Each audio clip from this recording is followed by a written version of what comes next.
بدك نبدأ؟ طيب بسم الله. السلام عليكم, حياكم الله جميعا. Um, Today I'll be giving a CT neuro approach in cases. Um, Neuro is not limited to CT and it's not limited to only brain. There is many other different scans and way to go through neuro. There's part of neuroradiology. I'm talking about neuroradiology. So there's also head and neck part of it, the ANT stuff, the head and neck stuff, the orbits. So it's not just brain, but I'll be mainly talking about brain. I'm from King Saud University Medical City, or King Khalid University Hospital. I'm R4 radiology resident. Welcome everybody. So my topics will be about approach to CT brain, how to read CT brain. So regardless of what you will end up to be, either in radiology or otherwise, knowing how to read CT brain is probably important for your specialty. How to protocol. You probably, this is not, if you're not going to radiology, this will not be important for you. But protocols, we mean the field of view for the CT. Will it be only the brain? Will it be only the orbit, the temporal bone? Will it be with contrast, without contrast? All these are very important, and depending on the clinical history and the indication. I'll go through some cases for important, and usually most of the cases I brought are critical. We'll talk about edema, type of edema. We'll talk about brain injury, traumatic, and we'll talk about non-traumatic brain injury, subarachnoid hemorrhage, and its differential diagnoses. And I'll go as a bonus cases. I brought some complications of sinusitis and orbits because they are important and we commonly see them. Most of the cases I brought are things that we see on a daily basis on our on calls. Usually they come from emergency room. So basically how to read a CT. Usually like showing how to read a CT in slides is very difficult. I'll be swapping between my slides and another way of how to look at PACS. I'll show you in a bit. But starting with history and physical examination is very important, knowing what the patient was scanned for. It's very, very important. And sometimes we are not told much. So it's very difficult to answer the question. They even themselves, they do not know, which is fine. We encounter this a lot from emergency room. Like they don't know why the patient lost consciousness. They don't know what happened. DLOC means decreased level of consciousness. This is a very common indication, which means nothing for us. Protocol. Usually most of the CTs we do it are CT brain without contrast. This is the most common protocol we do. There's not just the CT images, but also scout images, like a low quality X-ray, usually done AP frontal image and to the lateral side. It's very important. I'll show you why. And I'll go through how to treat CT.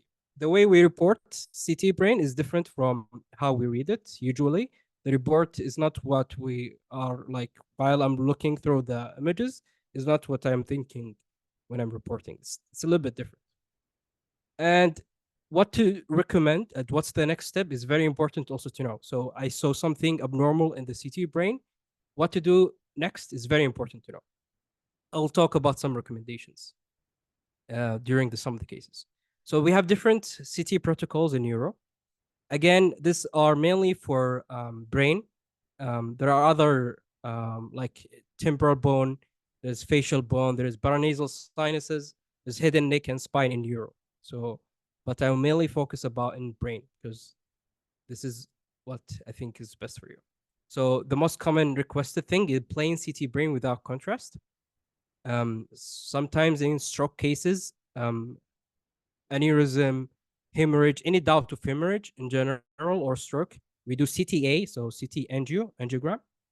We give contrast and image the patient very fast. So the contrast is in the arteries.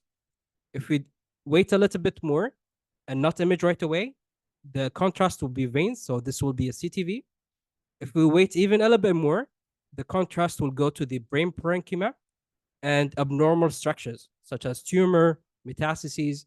All of these will be a delayed contrast CT brain. And then we have orbits, usually done with contrast, depending on what's the indication. Temporal HRCT is usually can be done with and without contrast, depending again what's the cause.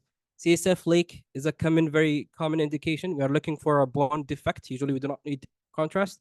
But sometimes, if the cause is like they're concerned about automastoiditis, we do a temporal bone with contrast.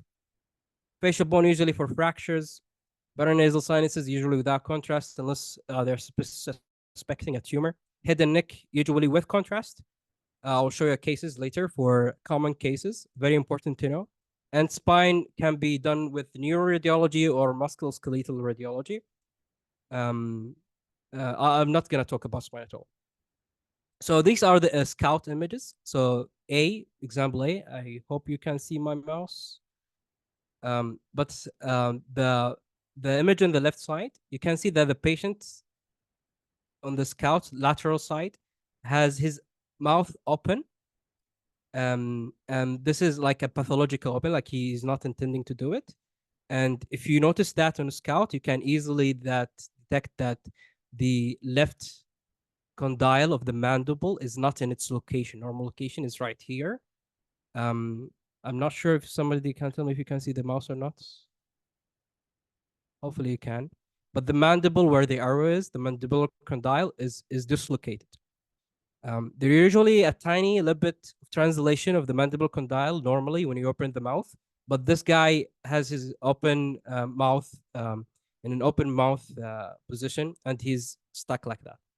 So this is a hint that scout is very important. Sometimes bullets cause a lot of artifacts. So this is an example of intracranial bullet, the one in the white arrow.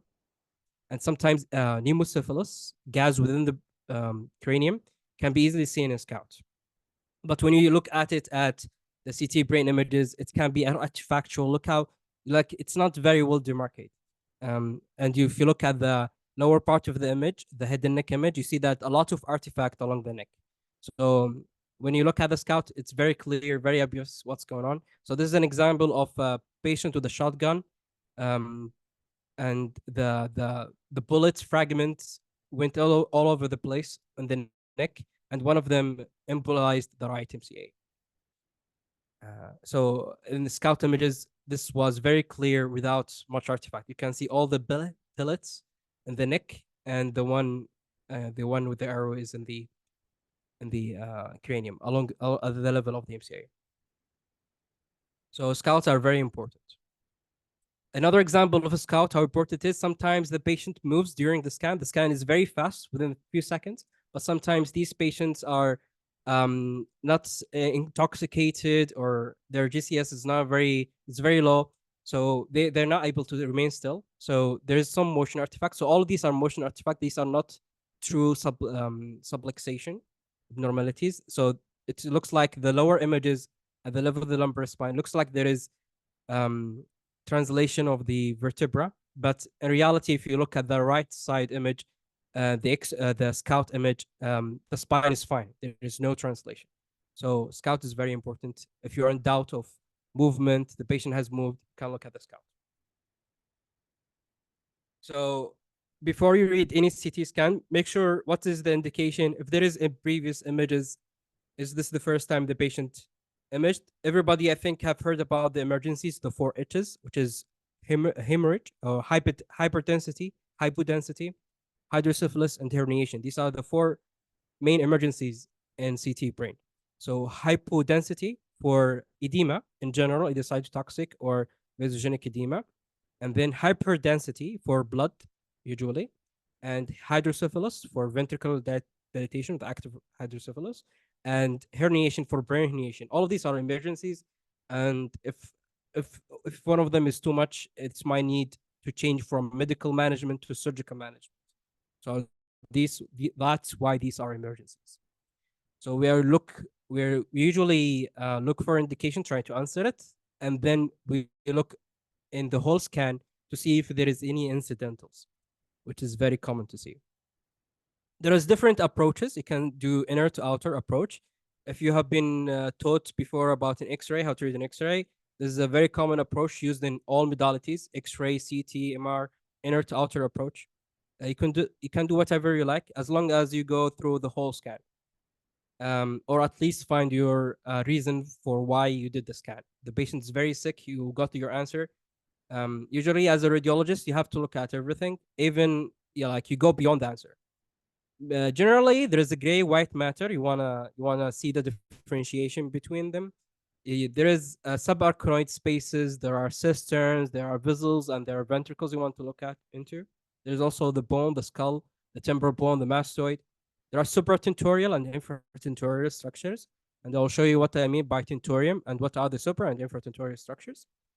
Uh, there are different planes. There's an axial plane, there's coronal and sagittal plane. The coronal plane is very important for symmetry. So any symmetry, asymmetry, it will be very, very useful in the coronal images, even more important than the axial. The sagittal images are best for the midline structure. So we have specific midline structures we need to assess, and they are can be seen in one image. So one image of midline can assess almost like I would say 45% of the brain can be assessed in one sagittal midline image. The orbits, these are the extracranial structures that should be assessed, even if they are not part of the indication. So we have orbits we need to see. Look for hemorrhage, vitreous hemorrhage, retinal detachment, lens dislocation, Barnesa sinuses. If there's an active sinusitis, usually clinical. But what we are looking for is an invasive form of sinusitis, mastoid diffusion or fractures, skull deforamens.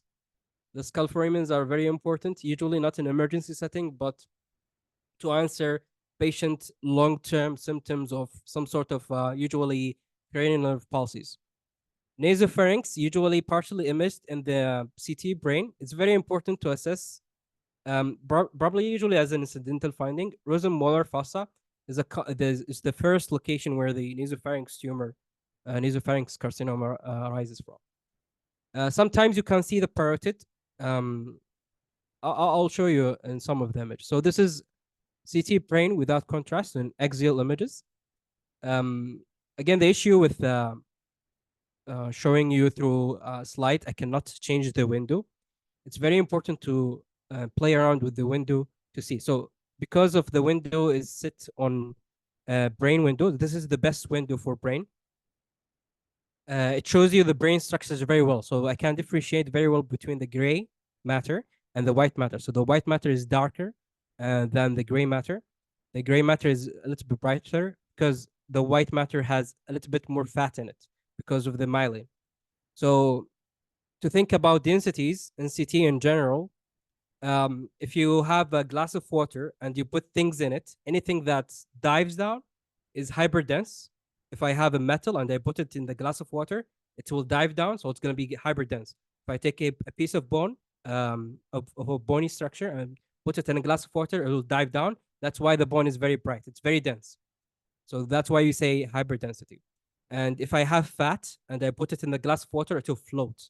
So that's why the fat is very dark. Also, air will float. Air is above the water, so that's why the the the area around the patient, between the patient and the table, you can see the table or part of the table is very dark. That's air. So air is very dark. So this is how you can think about it. So hyperdense things are gray matter. Hypodense things are white matter. There are normal locations for calcifications. This is, for example, the pineal gland calcifications. These are colloid plexus calcifications. In general, when it comes to anatomy, when you are looking through the study, you want to like know where you are. So this is the frontal lobe, and this is the parietal lobe. You can know that by the central sulcus. The central sulcus has many signs to identify, but this is I don't know if you can see my mouse. Ahmed معنا? Yes, you can. Okay. So the central sulcus, the gyration and sulcation, it's not the same in every patient, in every person. They are different. So this is the central sulcus, and this is called reversed omega sign. Indicate this is the precentral gyrus, where the hand motor area responsible for hand is at. If you remember from medical school, the homunculus, the areas. There are certain areas in the precentral gyrus drawn in a certain way. It shows you where the hand, the foot and the leg are usually here, more toward the midline. Where in this area specifically is known for it to be the area responsible for hand motion. So the central sulcus is very important to identify to know where is the frontal and parietal lobes. So anything in front is frontal, anything behind is parietal. There are other signs. For example, this is called the marginal sulcus. It looks like a brackets looking forward. So in front of it immediately is the central sulcus. Another sign is the superior frontal sulcus. This one here, it looks like an L. Um, so again, so even in this patient, the left and right are asymmetric. They're not the same. You do not see the L the same way on the right side. So it's very difficult sometimes to see these things. But with time, with training, with practice, you can tell them apart. Anyways, there is frontal lobe, parietal lobe. There is a lateral ventricles. The lateral ventricle at this level, you can start looking at the temporal lobe and the insular cortex. And once you see the trigones of the lateral ventricles, the posterior aspect of the lateral ventricles, you can see the occipital lobe. It's very difficult to tell them apart, parietal from occipital, by just looking at the axial images, but you can use the ventricles as a landmark. And then we have the temporal lobe on either side, and this is the tentorium. This is what when I was saying supratentorial and different tentorial structures. This is the structure. This is the dural reflections. There is a dura attached to the clinoid bone right here, and it goes all the way back and attached to the occipital bone. So anything above it, and I'll show you coronal and sagittal images to better depict it. But these are the images. This is where the supratentorial and infratentorial structures are. So we have other than the lobes, the frontal lobes, we have the central gray matter. So the central gray matter, we have the caudate, the basal ganglia, composed of the caudate. This is the caudate head, and this is the lentiform nucleus. Lentiform nucleus, it has two components. It has putamen and gallopus pallidus. It's very difficult to differentiate between them on CT, better to see on MR. But basically, to memorize it, the lentiform nucleus part, the putamen is outside, so barra, putamen barra, and gallopus pallidus jua. G for jua and P for barra. This is a way to memorize it. Putamen is outside, and gallopus pallidus is the inside part. And between them, there is white matter structures. There is the internal limb, the internal capsule. It has an anterior and posterior limb, and the external capsule. There is also smaller gray matter lines and smaller white matter lines. We do not see clearly in CT. It's better seen in MR. And then we have the insular cortex. Other than the basal ganglia, we have the thalami. They're part of the central gray matter. The thalami, we have a pair of them, left and right. They are meet in the midline, and between them is the third ventricle. So the lateral ventricle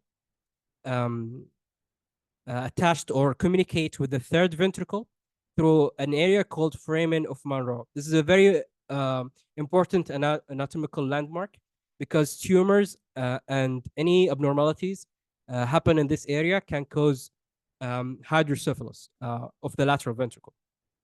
The best way to see hydrocephalus is to see the temporal horns. These are the temporal horns of the lateral ventricles. These are the first thing that dilates in hydrocephalus. Hydrocephalus is usually you see it best in comparison. Like when you have a previous and the current study, you see the previous, there is the interval dilatation. This is how usually best way to diagnose hydrocephalus. But there are secondary signs can tell you that there is hydrocephalus. But this is normally in a young adult. This is the normal size and appearance of the ventricle system. So all of the things we talked about so far are supratentorial structures. Then we have the basal cisterns. This is the area between the supra and infratentorial structures. The basal cisterns are this area where the MCA usually dives in. This is the MCA. It's slightly. This is not. This is without contrast, but we can still see the vessels sometimes.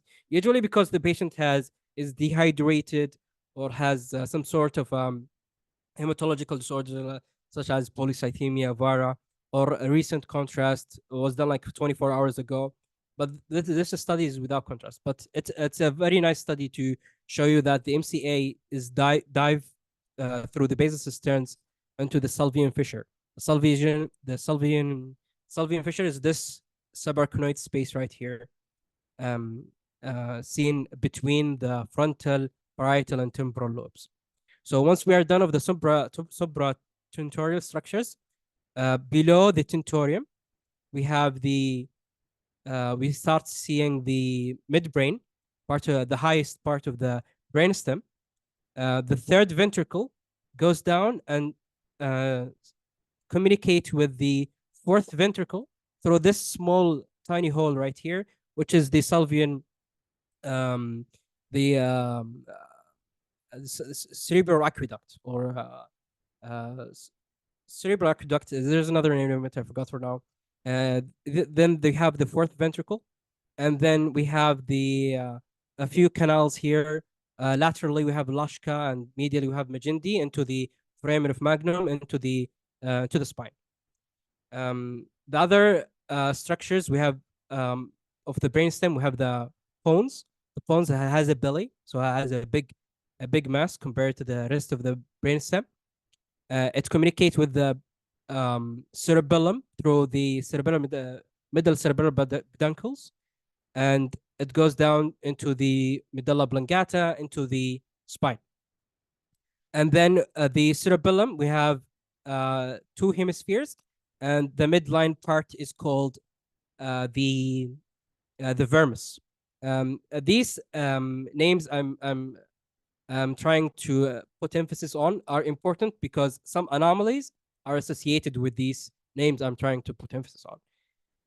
The lower part of the cerebellums, these two are called the tonsils. So when there is a large mass or large pressure happening from supratentorially or even the posterior fossa, causing a lot of pressure in the cerebellum, it can push the cerebral tonsils downward into the foramen magnum and cause obstruction of the foramen magnum and subsequent hydrocephalus. That's what we call cerebral tonsillar herniation. There are other types of herniations I'll talk about later. So this is the main structures in the brain you want to assess and go for. There's also the cavernous, and between the cavernous there's the pituitary. There's better images for it, and there's the extracranial structures. I'll not go deep into the orbits, the paranasal sinuses, and the mastoid, and the nasopharynx, and sometimes we can see the parotids right here. So I'll go through the coronal images. So this is the coronal images. They are good for symmetry, to look at if there is any abnormalities, if there is any midline shift. To assess the sinuses, this is the superior sagittal sinus. Sometimes you can see thrombosis. In non-contrast study, it will appear as hyperdense superior sagittal sinus. You can see MCA hyperdense sign indicating hyperacute infarction. This is the MCA here. You can see it diving through the MCA cister into the Salvian fissure. If it's focally hyperdense, there might be a clot there.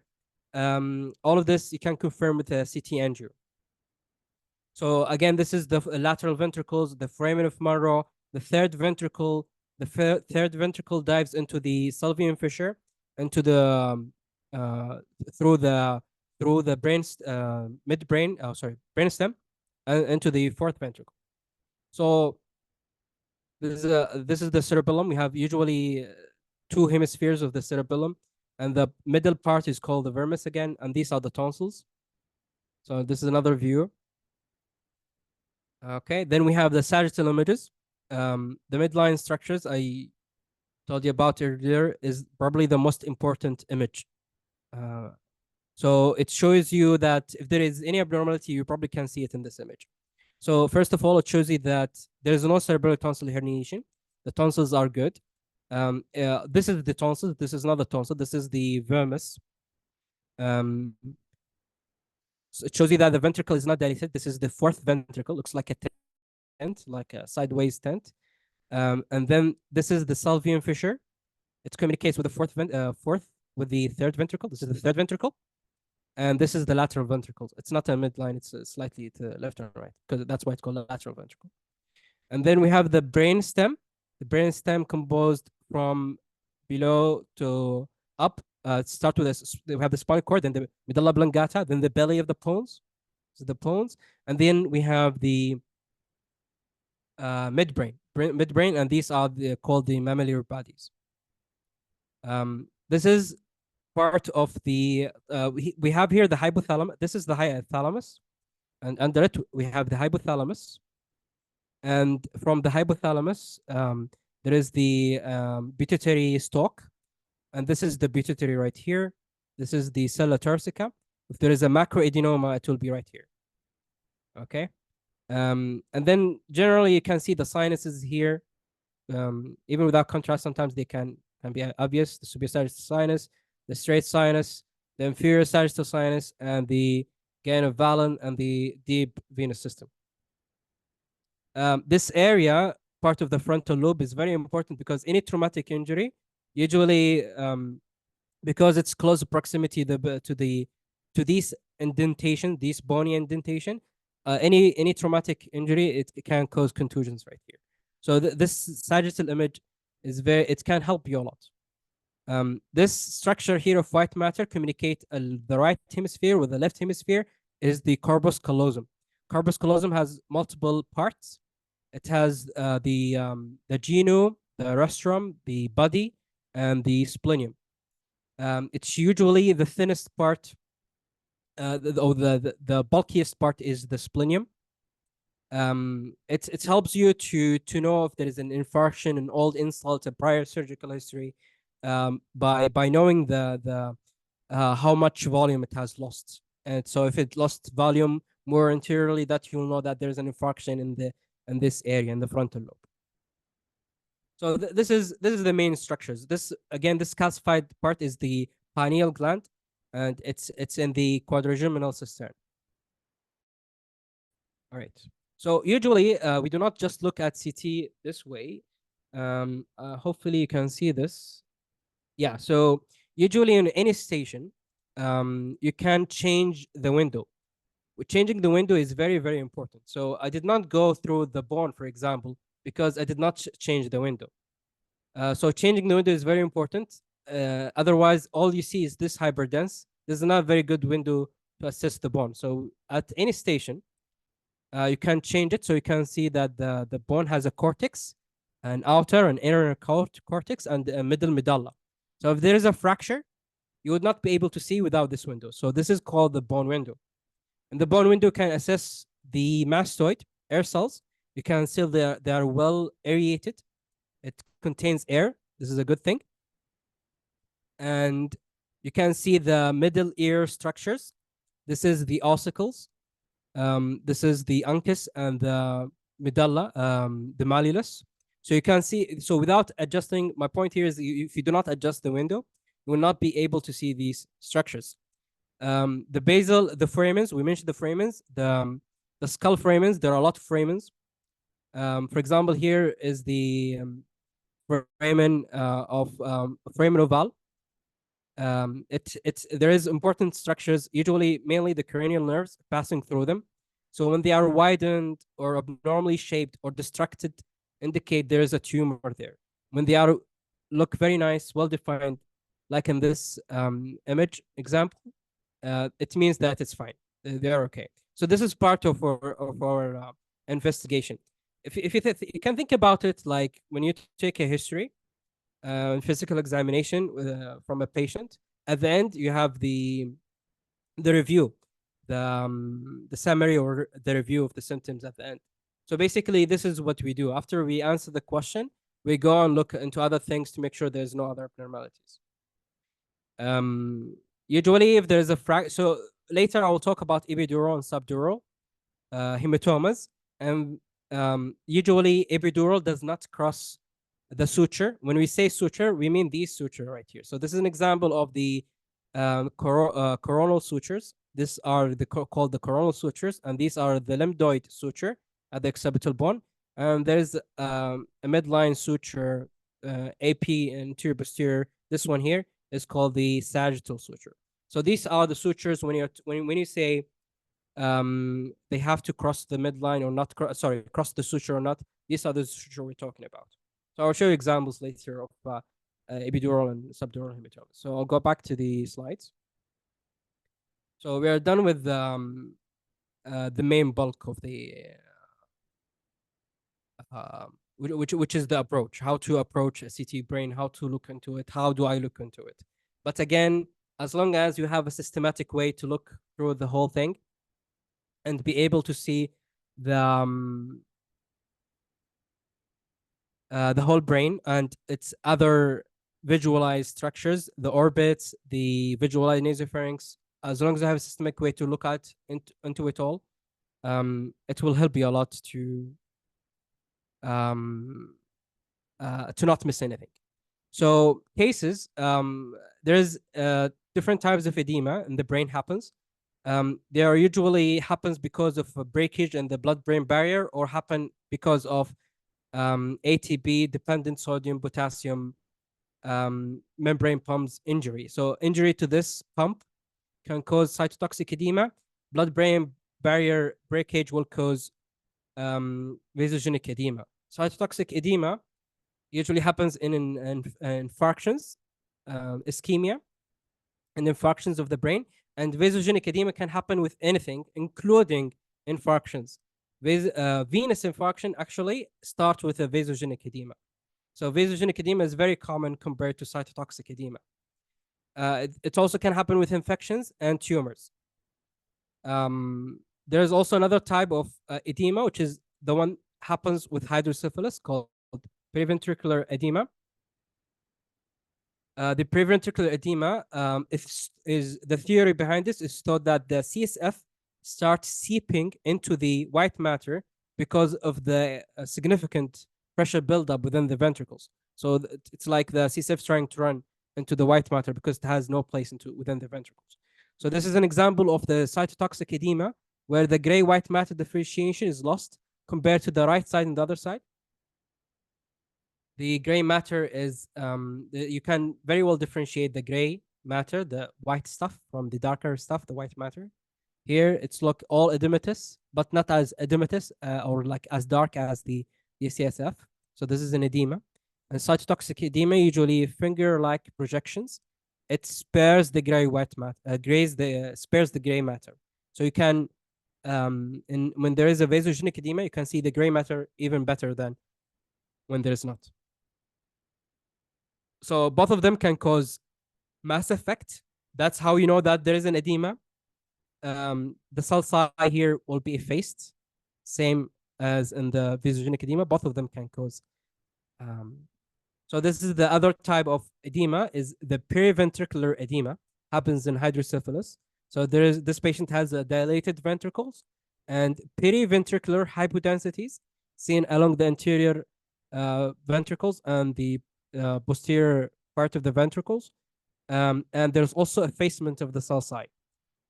So the sulci has to be effaced. Has to be a secondary indication of edema. When there is not, like in this other patient on the right side, this patient has periventricular hypodensities, but not because of edema, but this patient has multiple small old injury to the white matter.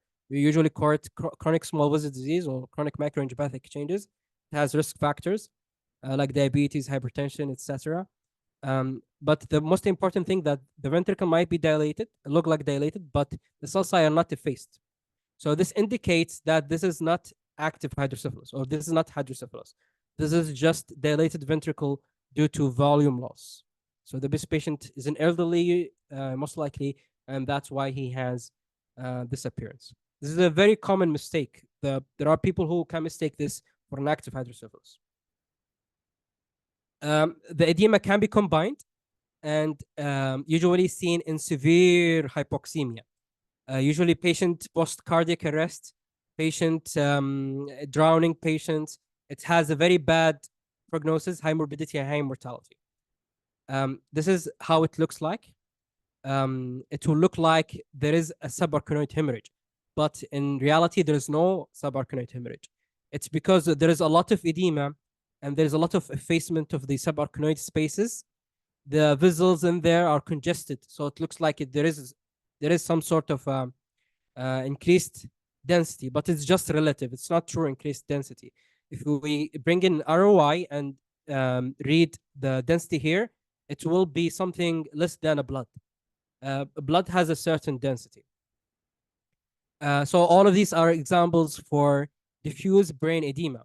Again, these happens in patients after cardiac arrest, after drowning, after surgeries that went bad. Usually, as a secondary signs or another sign that helps, it tells you that this is brain hypoxic injury, is that the basal ganglia will not be able to tell them apart. So this is another sign. And also you can see the cerebellum as a white compared to the cerebrum. This is an example of subarachnoid hemorrhage. I brought it that to tell you that sometimes it's very difficult to tell them apart. History is very important. So this is cerebral edema, diffuse cerebral edema, and this is example of subarachnoid hemorrhage. I was talking about how to differentiate between subarachnoid hemorrhage and diffuse brain edema. Sometimes it's very difficult. A clinical scenario is the best way to tell them apart. Changing with the window is also another way to tell them apart. So causes of subarachnoid hemorrhage. There are many causes of subarachnoid hemorrhage. The most important ones are can be either traumatic or non-traumatic. The non-traumatic ones, the most common one is the aneurysm. And this is probably the most important one to know. There are other ones that not as dangerous as subarachnoid hemorrhage as aneurysm or a traumatic causes. Usually subarachnoid hemorrhages are very, very dense compared to diffuse brain edema. Sometimes they can be complicated by going into the ventricles, causing hydrocephalus. This is where I told you before that doing a C minus sometimes is not enough. You need to recommend what to do next. If you see subarachnoid hemorrhage, the next step is to do CTA, CT angio. So arterial phase. You want to assess arteries. You can assess arteries for many causes. Most of the causes of subarachnoid hemorrhages can be assessed by CTA. So the most common cause is aneurysm. This is an example of an aneurysm in the anterior communicating artery. The artery, a tiny artery communicating between the A1 and of the ACAs. So this is a 3D images. This is the internal carotid artery, and this is a bifurcation between MCA and A1 of the anterior cerebral artery, ACA, and then there is the anterior communicating artery, which then gives the A2 segment of ACA. So within the anterior communicating artery, this is one of the most common locations for an aneurysm, and it usually presents very clearly like this. Usually, it's actually very difficult to pick up. There's a certain ways of making it easier to pick up by 3D, such as this image. So being on a station and being able to change these parameters is very important, rather than just scrolling and hoping to find something abnormal. So you want to have an ability to other than being systematic, you need to learn how to use a station to change the parameter, to make a 3D image, to make a MIB image. I'll show you an example of a MIB image later for a vascular occlusion. So we have different types of intracranial hemorrhage. We have an extracranial hemorrhage and an intraaxial hemorrhage, and intra and extraaxial hemorrhages. The extraaxial hemorrhages are epidural hematoma, subdural hematoma, and subarachnoid hemorrhage. The epidural hematoma is between the periosteum of the bone and between the dura. That's why it's called epidural. And So give you contrast to CCA. Yes, you have to give contrast to for CT angio. You have to give contrast. Um, Epidural hematoma, and the subdural hematoma is between um, the subarachnoid, uh, below the subarachnoid space, subarachnoid, from the name. Subarachnoid hemorrhage. The subdural hematoma is below the dura, between the dura and the arachnoid. The intracerebral hemorrhage is have different etiologies rather than the other ones. I'll go through them one by one. So epidural hematoma usually you have to find a fracture next to it to call it epidural hematoma most of the time. You rarely see an epidural hematoma without a fracture. It needs a lot of force to cause an epidural hematoma. And then there are other findings like a biconvex appearance or lenticular shape, and it does not cross the sutures, the one that I told you about earlier. And it also does not cross the dural reflections. So this is called the falx cerebri, between the interhemispheric fissure. So the epidural hematoma will not cross the falx cerebri, wherein the subdural hematoma can fall down here between along the falx cerebri in the interhemispheric fissure. This is what we mean by it can or cannot cross the dural reflections. So you have two differentiating factors here, are very important. That it does or does not cross the suture, and if it does or does not cross the dural reflections. And again, commonly associated with skull fractures. So this is an example of epidural hematoma. Again, it's biconvex or lenticular in shape, same as the basal ganglia lenticular nucleus, the same appearance. And adjacent to it, there's almost always a fracture. So this is an example of a depressed fracture, minimally depressed fracture with an underlying epidural hematoma. And if we play around with the window, you can see that there's also an overlying subgaleal hematoma. Like you can tell them by the asymmetry. Like there is too much density here compared to this tiny density right here. Again, it does not cross the suture. So there's a faraway suture there. Usually does not cross the suture. So an example of an actively bleeding epidural hematoma, it usually appears heterogeneous. When the epidural hematoma is very heterogeneous, like this example, it's called swirl sign. It indicates that there is an active extravasation of contrast, or like there's an active bleeding. That's a very poor prognostic factor. It means the neurosurgeon need to intervene.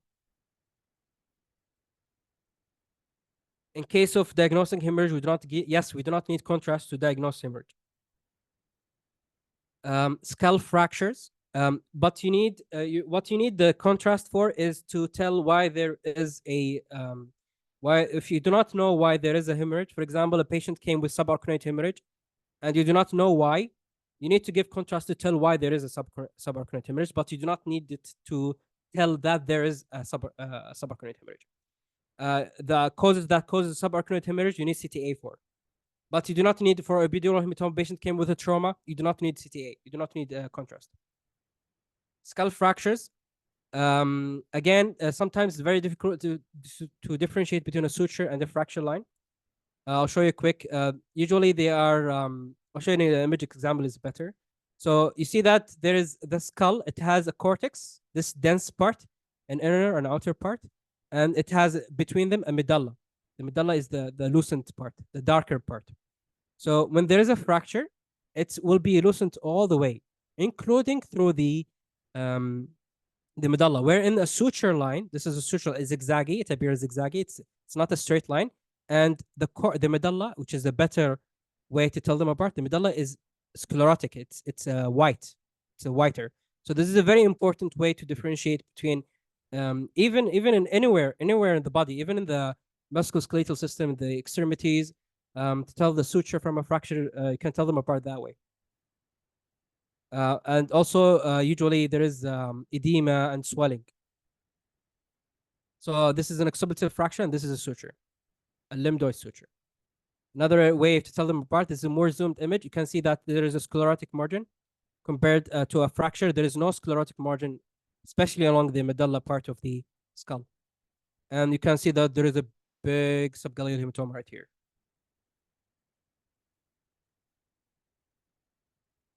So this is an example of suture diastasis, which is a widening of the suture. It's a traumatic injury. You can see that there's a minimal areas of pneumosyphilis. This is tiny gas bubbles. There's a large epidural hematoma. It's very to tell. That's why windowing is very important to see the fracture and to see the epidural hematoma and the subgaleal hematoma. So this is a large subgaleal hematoma compared to the other side. So symmetry is very important to tell things apart. So facial fractures, there are different types of facial fracture. If you want to read more about them, there's a Wikipedia page article that talks about them and has a link for each one of them. I'm not going to talk about them. It's part of a neuro examination, but I'm not going to talk about them because this lecture will be forever. Subdural hematoma, they're usually venous compared to epidural, which are usually arterial. And usually there's no need for, you do not need to look for a fracture to see them. They are not associated with fracture most of the time. Usually happen in elderly more than anything. You see it very common in elderly and usually of variable ages. Usually you see them with patients who take anticoagulants for a long time. They come with subdural hematoma. They might not even realize they have it, other than they come with change in mental status. An example of crescentic shaped subdural hematoma. It's along the whole left cerebral hemisphere. Usually they are large volume, but they are spread over a long region, causing a lot of mass effect and midline shift. So this is an example also of a midline shift, a subfalcine herniation. The hemorrhages have different ages, and the more time goes, the more hypodensity happens. Yes, so the more hyperdense, more brighter it is, more whiter, the more acute it is, and with time it will become there will be evolution happening, and the blood products will change and to be less dense. So with time, blood products become less dense and become darker on CT. This is an example, patient presenting at presentation at first time an emergency, and with time, look how the density of the subdural hematoma it changes over time. So several days, and this is over weeks. And these are signs of previous borehole evacuation for evacuation of a prior subdural hematoma. So the patient, this patient probably on anticoagulation that comes with multiple subdural hematomas multiple times. So there is a significant difference in history and presentation of patient to differentiate between epidural and subdural hematoma. So this is what I'm trying to say. Windowing again is very important. If your window is not appropriate, you'll not be able to see this subdural hematoma. Here it's not very well seen, and sometimes all you need to see if it's isodense because it's of its age. All you see is secondary signs. You see effacement of the sulci. I can see it dim clearly here, and you see there is a midline shift. So sometimes you don't see the actual abnormality, but you see the secondary signs. Again, sutures. The subdural hematoma can cross the suture. This is the coronal suture crossed by subdural hematoma, and it can seep down here into the interhemispheric fissure. So it can cross the suture, and it does not cross the dural reflections. When in epidural hematoma, it stops at the suture, and it can go behind the dural reflection. So if it was here, it will go. It will not go down here. It will stay up, as opposite to subdural hematoma. So again, sutures, very important landmark. Sometimes they are very small. You can't tell them apart. And we have a general name for any, like if you want to combine them both together, you can say extraaxial hemorrhage. Extraaxial hemorrhage. So we talked about extraaxial hemorrhage. There's an intraaxial hemorrhage. Intraaxial hemorrhage or intraparenchymal hemorrhage or intracerebral hemorrhage, they are all the same. Can be primary or secondary. Primary usually due to cerebral amyloid angiopathy or hypertensive. Hypertensive is more common. Secondary usually traumatic vascular malformation, venous thrombosis, tumors. Tumors can hemorrhage. So this is an example of an elderly patient, hypertensive, with this is the thalamus in the right side normal. The left side there is hemorrhage involving the thalamus and the posterior limb of the internal capsule. So hemorrhages sometimes cause a lot of mass effect and adjacent edema. This is adjacent vasogenic edema around the hemorrhage, can cause mass effect, midline shift, and cause sometimes even obstructive hydrocephalus.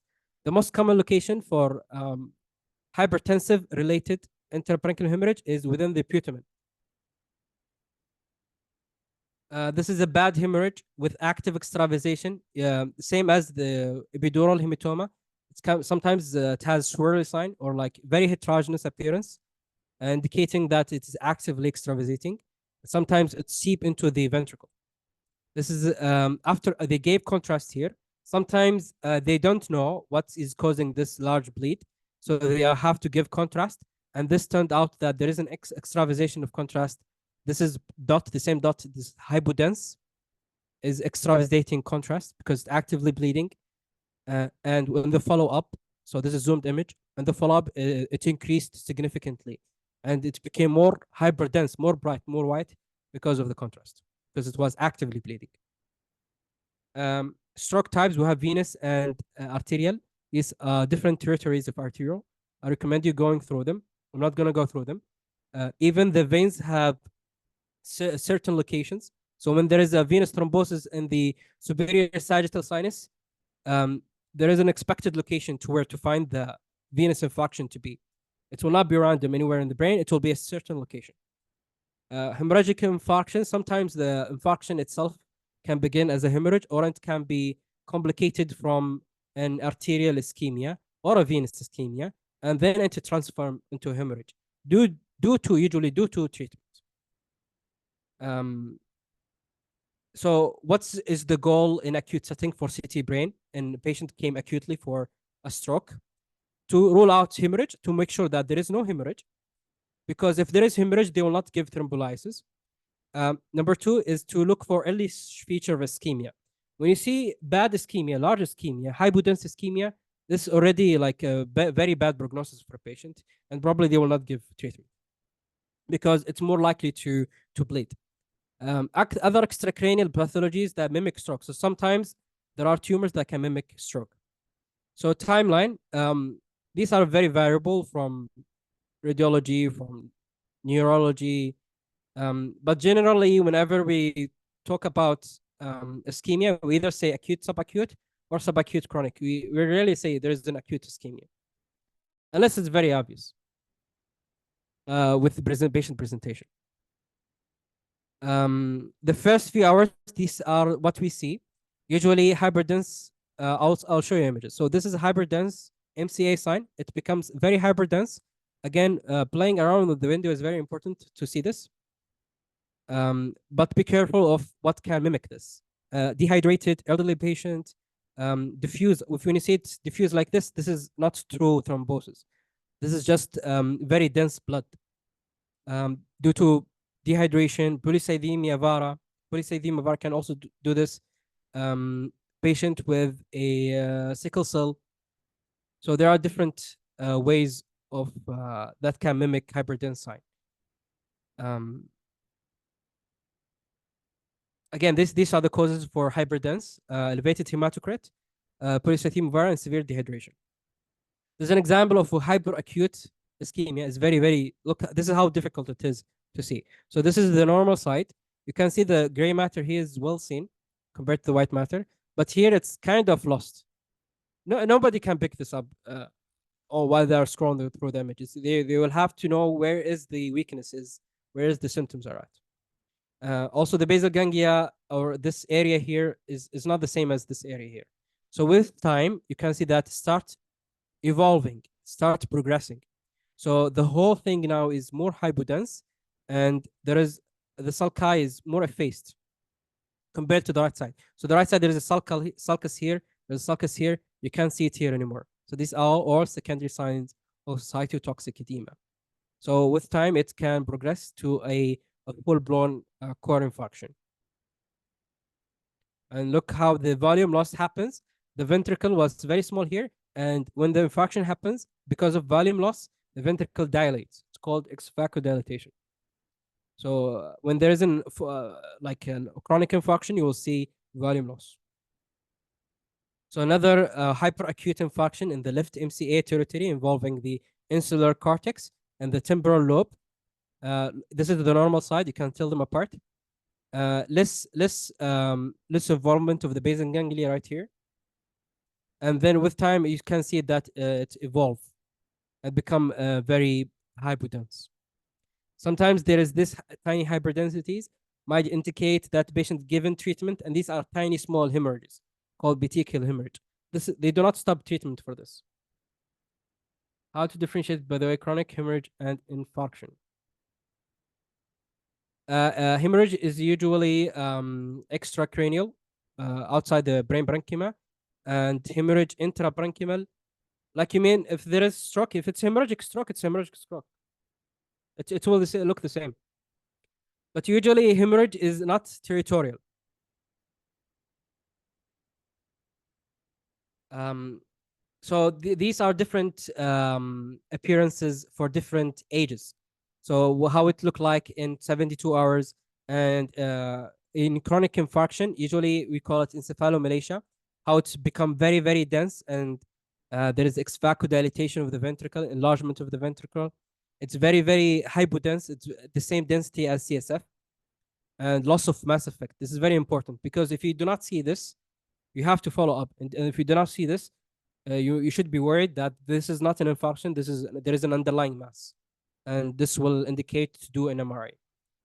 This is territories and their respective symptoms. I'm not gonna go through them. They are up to date. I highly advise you to go through them. This is inclusion and exclusion criteria for giving TPA treatment for stroke. So in CT, the most important things to know is evidence of hemorrhage. This is is part of exclusion criteria. So if there is hemorrhage, they will not give treatment. Extensive region of obvious hypodensity consists of reversible injury. So there is a large MCA territory infarction. They will not give hemorrhage. This is a flow chart for giving TPA. So it has to be less than 4.5 hours. Between this period, they can give it depends if the perfusion images is there is enough good enough of a penumbra, a viable tissue to give or not. More than 24 hours, they usually don't give. And this is the exclusion criteria again. Hemorrhage is one of them. This is for intravascular intervention, like intervention in radiology, cerebral angiogram intervention. And they usually can intervene after 4.5 hours. As long as there is evidence of a viable tissue. Usually you can use aspect score. I'll talk about it, and the perfusion scan to determine this. This is an example of subacute infarction, shows enhancement. And this is a fogging phenomena. Sometimes the infarction will come back, looks like normal in subacute phase.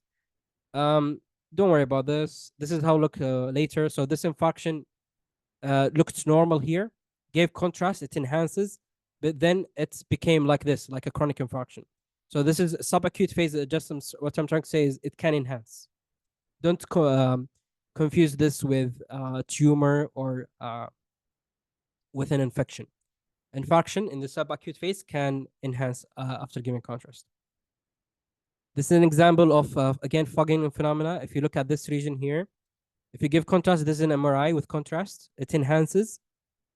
And there was supposed to be another image showing that it's involuted. Oh, this is the image. It's involuted. It became infarcted. So this is talking about fogging phenomena. It's not very important for you. Important facts that hemorrhagic, there has to be follow-up after treatment because it can transform into hemorrhage, the infarction. So usually they follow it up. Perfusion, I'll talk really fast about perfusion. There is different parameters we look at. There is the MTT, the mean transient time, time to peak, TTP, and the Tmax. The most important things are MTT, Tmax, CPF, and CBV. It's helpful to tell that there is a viable tissue to give treatment or not. So this is an example of an infarction. It looks like there is normal, but I think there is right side, there is an MCA infarction. You can tell that there is loss of gray-white matter differentiation at the insula called insular rebrensine. and slight asymmetry in the medulla and the basal ganglia. So when we give contrast, this is an example of having a good CTA. This is CT with contrast. So you see that the right MCA here, there's an abrupt cutoff. This is an occlusion, and the left side, it's normal. You can see that goes all the way. But in the right side, it's occluded. There is no continuation, abrupt cutoff, and there is decreased vascularity here. There is no as much vessels in the right side as in the left side. So this is an acute occlusion, an acute large vessel occlusion. So this is usually how this is how the perfusion images look like. This is the MTT images. Usually it's elevated at the whole territory. So the whole region will be elevated, will be increased in value. Tmax, similar to MTT, it will be the whole thing elevated. It will show increased values. This red things means it's increased value. Blue things is normal, wherein the red thing is increased value. So when you do the RCBV, you compare it with the Tmax and MTT, you see that there is a small area here that's even very low. The volume, the volume of contrast supplying this area is very low. So this is the core infarct, and around it is the penumbra. The penumbra is the area that's viable to be treated. So you can only treat it when you have this good large amount of a penumbra, large enough of viable tissue to save. If there is no salvageable tissue, there's no point of treatment. You might just cause hemorrhage for no reason. CPF usually is similar to MTT and Tmax. So CBV is the best way to differentiate a penumbra from a core infarction. So core infarction will have good contrast or good elevated values. So green stuff and yellow stuff is good stuff, and the blue stuff are the bad stuff in the CBV. Opposite to MTT.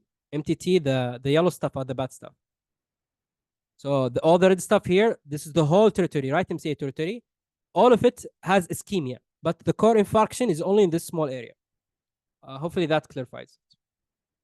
This is aspect scores, helpful to tell that if we can take the patient to the interventional radiology suite or not. If it is, we basically, if there is a hypodensity, the basal ganglia, we say -1, and the caudate -1, and the internal capsule -1, and we count it all the way like that until we either give the patient the total score from 10. We keep subtracting. The patient has to have 6 or above to be able to be eligible for interventional radiology. So this is an example for basal artery occlusion. So the primary images, like the CT plane, does not show the occlusion, but usually this is a very bad sick patient, come with very sickly and low GCS. So the CT angio can show you the occlusion here. So this is the basal artery. This is the vertebral arteries, the right vertebral artery and the left vertebral artery, which is smaller in size, probably due to atherosclerosis. Basal artery, then it disappears. So this is the basal artery tip occlusion. So there is sometimes contrast distally because of the posterior communicating artery, the artery that communicates the anterior circulation, the posterior circulation. This is how it evolve into hypodensities, into the brainstem, into the cerebellum, and into the medial aspect of the occiput and the temporal lobe. These are territory of the PCA. Also the hypothalamus. All of these are territory of PCA. So this is an example of PCA territory infarction or basilar artery, posterior circulation artery infarction. So follow-up of treatment is very important.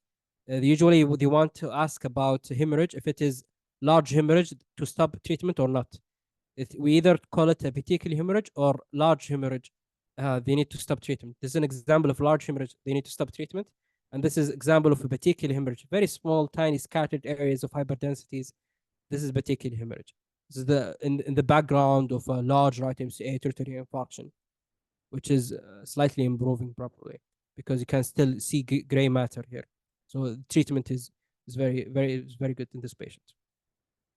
So this is our territories, different territories. I'll give you a later um, a websites to help you to if you want to see the territories. So this is the left MCA territory infarction. This is how it looks like in MRI. It shows it's very clear in MRI. I'm just trying to show that in MRI it's very clear, it's very obvious. No two people can say that there is not an infarction. It's territorial.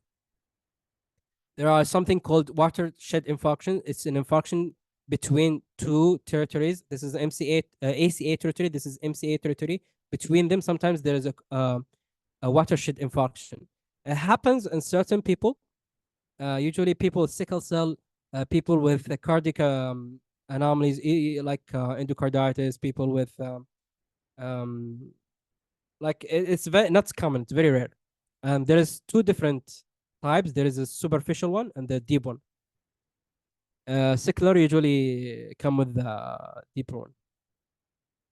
Venous occlusion, different types, hormonal or risk factors. Hormonal and oral contraceptives are the most common risk factors. Seculars also, and compression due to a mass, and rarely secondary to mastocytitis, meningitis, infectious process causes, or really also systemic malignancy like colon cancer. Sometimes patient present with venous thrombosis.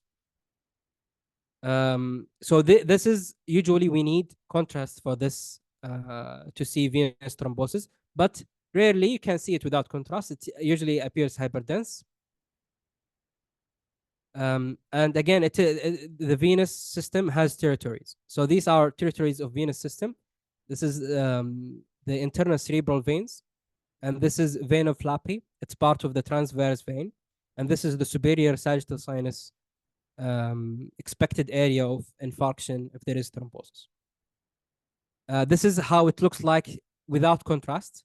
So it looks like hyperdense. So this here is the transverse sinus. This here is the transverse sinus. It almost looks like hemorrhage, and sometimes you can't tell them apart.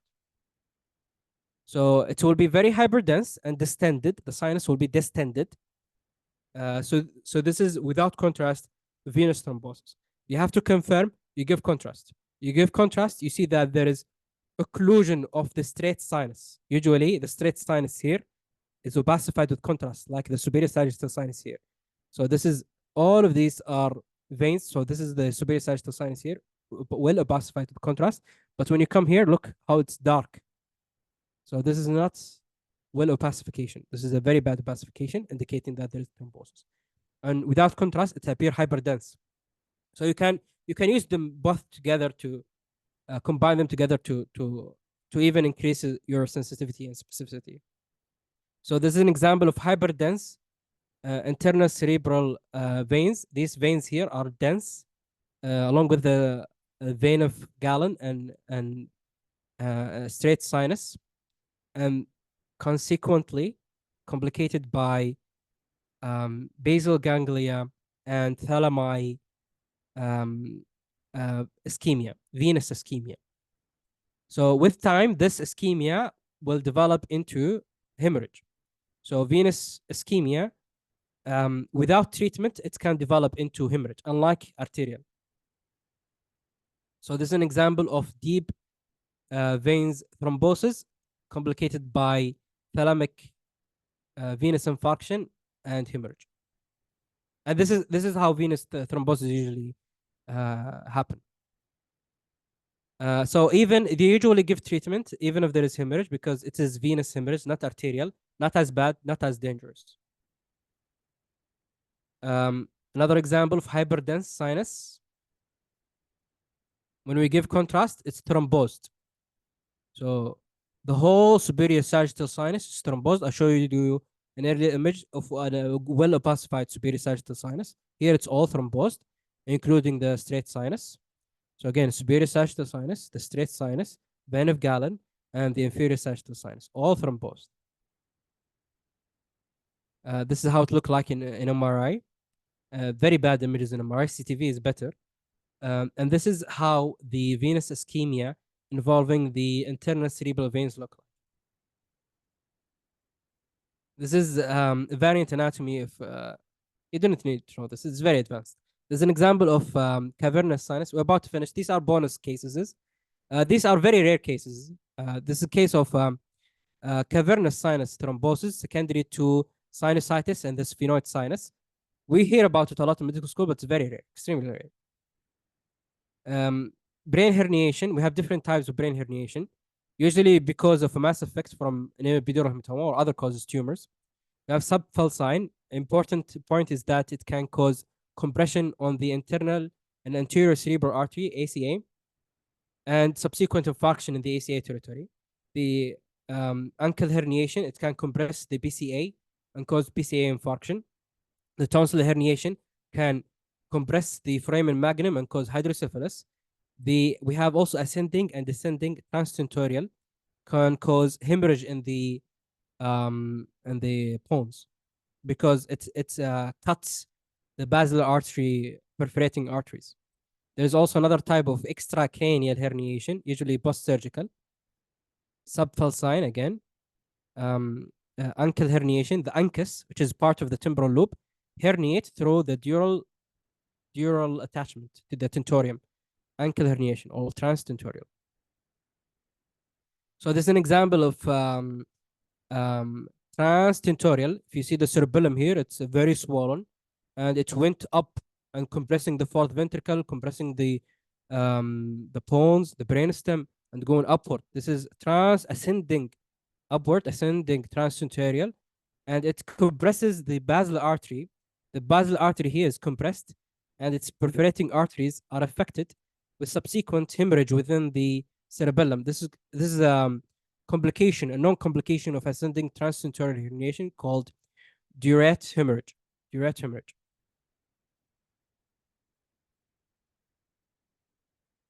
Subfalcine hemorrhage, again, ACAs are very important.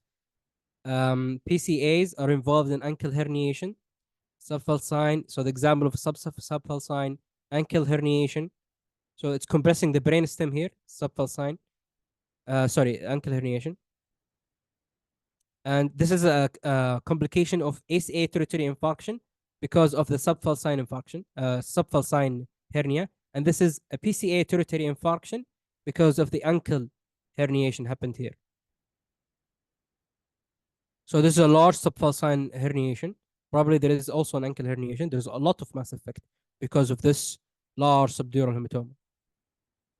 So BCA ischemia for ankle herniation. So this is an example of small ankle herniation. This will probably not cause complication. Tonsillar herniation this is axial images of at the level of foramen of magnum. If you remember my approach at the start, this area usually filled with CSF, but in this case, the tonsils are herniated into foramen of magnum, called crowding of foramen of magnum.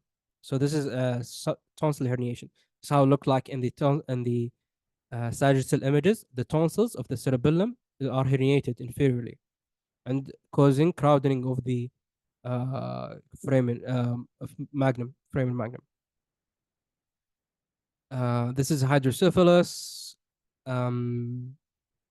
active hydrocephalus, secondary to MS. So I was gonna talk about hydrocephalus here, but I think I talked about it enough earlier.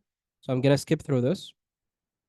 I told you also earlier that do not mistake this elderly man with a lot of volume loss in the brain with hydrocephalus. This patient has a ventricle dilatation, but not because of hydrocephalus, but because of volume loss.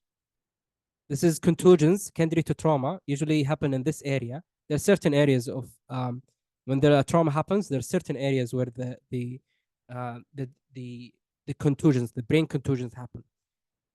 Usually they are near either the gray-white matter junction, or they are near bony prominences, or near dural refractions, because these areas are very hard and causes blunt injury. So this is an example of contusions. They're small. They appear small, hyperdense, scattered areas. Usually you see subgaleal hematomas. You see subdural hematomas with them, and you are given history of trauma. This is a patient of diffuse brain edema, secondary cardiac arrest. We talked about this earlier. This is a normal scan, and this is how it looked like diffuse brain edema. Look how there is effacement. You cannot differentiate between gray matter and white matter, as opposed to here. You can see the caudate here, but you can't see the caudate here. Over time, if you follow up and image the patient again after a few hours, the basal ganglia will be very dark, hypodense. This is called hypoxic ischemic encephalopathy, commonly seen after cardiac arrest, sometimes after a drowning. So this is an example of cerebral abscess with vasogenic edema. Not everything is a stroke. Not everything is a venous ischemia. Not everything is a territorial arterial ischemia. We can have abscesses, usually hypodense, heterogeneity around it, and vasogenic edema. When we give contrast, this is MRI. This is MRI with contrast. You can see that enhances peripherally. A lot of vasogenic edema around it, and usually it has diffusion restriction centrally. Sorry, this should be only CT, but like you can't really see it very well in CT. Cerebral abscess has different ways of happening. To have different signs on CT and MR. MR, the way to go with it. Usually, they go for MR regardless of your CT findings. In CT, you just want to rule out of complications like empyema, leukoempyema, mass effect, midline shift, hydrocephalus. They're the things are usually they look for. Or things that prevent doing lumbar puncture, like increased intercranial pressure things. Abscess, usually they, if there is a mass effect, they don't do a lumbar puncture. Sinusitis, quick sinusitis.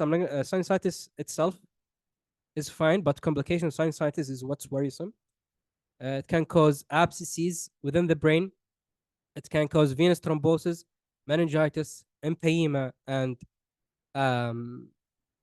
different complications, hydrocephalus. So there's an example of frontal sinusitis. It's opacified. It's not air-filled. It's not dark like the air here. It's filled with fluid. And there is a lot of edema here, swelling, not normal. Usually the skin is thinner than this. And on the window, the other window, changing the window, the brain window, you see that it's hyperdense here. So all this is pus and bacteria. So usually it's erode through the bone and cause osteomyelitis of the bone and epidural abscess. So this is an example of an epidural abscess secondary to sinusitis. So there is many complications of sinusitis. Another example is periorbital cellulitis. There are different types of cellulitis. I'm pretty sure most of you know of them. On CT, there is the preseptal cellulitis before it go through the septum. There is the postseptal cellulitis. It involves the orbit. It enters the orbit, and usually there is an abscess, especially if there is ethmoid sinusitis. This is called a subperiosteal abscess. This is an orbital cellulitis. This is a preorbital cellulitis. This is another example of orbital cellulitis with complicated by subperiosteal abscess, and this is secondary to ethmoid sinusitis. This is an empyema. This is a collection along the left frontal convexity. This is without contrast. Look how it does mass effect, but it's very difficult to see it because midline shift, minimal midline shift. If you put a line here, the right ventricle slightly deviated to the right side. If you give contrast, sometimes you see it more clearly when there's no contrast. There's an example of sinusitis causing this empyema, frontal sinusitis. This is how it looked like in MRI. I'm not going to go through it. So again, I talked about that neuro is not just CT brain. There is also head and neck. This is a retropharyngeal abscess presented with a retropharyngeal swelling. This is a lot of swelling here. This is not normal. Usually it's only 2 millimeter to here it's usually 22 millimeter, and here it's 7 millimeter. This is a lot. This is like almost 4 centimeter. With gas, this is gas bubbles, like the same as the trachea here and the esophagus and the gas here. So these are the gas bubbles. So this is an abscess with gas bubbles. So probably a gas forming organism. So this is usually it's very thin. Doesn't It's not very swollen like this. This is how it looks like in CT. Looks like an abscess, a fluid in the center, hypodense, same as CSF, with peripheral enhancement. We usually do the head and neck with contrast. You almost never do head and neck without contrast. And it has gas bubbles, increase your suspicion that it's an abscess and not other type of collections. This is an example of peritonsillitis and tonsillar abscess. Tonsillitis, so usually younger patients, it can cause mass effect in the vessels adjacent and sometimes thrombophlebitis. So this is an example of tonsillitis with an abscess. There's an example of mastoiditis, effusion within the mastoid, and cause erosion to the bone. If you notice here, the bone looks very ugly, very destroyed. It's not very well defined as the previous bony structures I showed you. So this is sinusitis and started destroying the bone adjacent to it. It can transform into even malignant otitis externa, where there's a lot of an inflammation around the external auditory canal. There's an example of fibrillous stone within the submandibular gland, causing an obstruction. There's a larger stone obstruction the submandibular gland, and causing an abscess. Usually, these patients also have some sort of a dental disease, peridental inflammation. There's an example of sinusitis with an secondary to a left maxillary teeth periodontal disease. So there's a periodontal abscess causing a sinusitis. Patient comes with a headache because of the teeth. Again, example of this is inflamed and thickened external auditory canal secondary to mastoiditis. This will turn out to be necrotizing otitis externa. I'm not going to talk about the eye, but we can see retinal hemorrhage in the eye. This example again of mastoiditis, very common by the way to see mastoiditis. There's an example of I like to bring this one because this is a macroadenoma, pituitary gland. This is a pituitary gland enlarged because of a tumor, and there's hyperdensities in it because of a hemorrhage. This is what an pituitary apoplexy looks like. So large, very large, and it has blood products in it. And that's it. Sorry, at the end, these are just bonus cases. I wanted to go through them fast because I didn't think that they are very important. I only brought them because they are neuro cases. I tried to make the focus only on CT brain. These are my references, and these are websites I highly recommend for you to go through. Radiology Masterclass, very nice for students, interns.